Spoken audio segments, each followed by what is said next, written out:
انا راح انتخب اورنمو. شلون كانت الناس تنتخب قديما؟ بأور كانت اكو شبه انتخابات، من تصير مشكلة او مجاعة او حرب وماكو حد يقود، يختار مجلس الشيوخ شخص يكون الملك ويقودهم، واذا كان كفو يستمر. ايش وقت بدت الانتخابات بمفهوم اليوم؟ هسه اقول لك.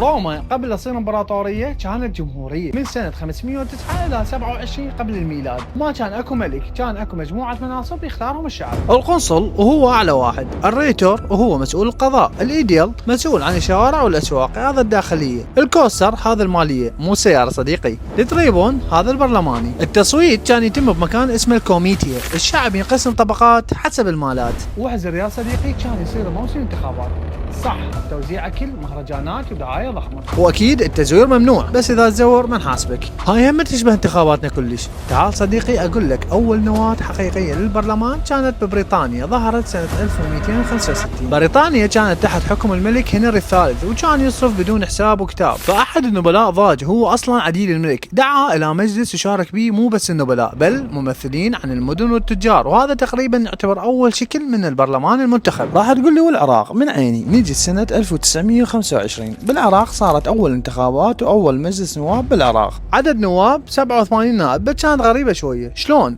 اقول لك، الشعب كانوا يختارون الناخبين الثانويين، والناخبين يختارون النواب، وكان اكو مجلسين، كان مجلس نواب بالانتخاب ومجلس عيان يعين الملك. اول جلسه ب 16 تموز 1925، واكيد هاي ما كانت الجلسه الاخيره.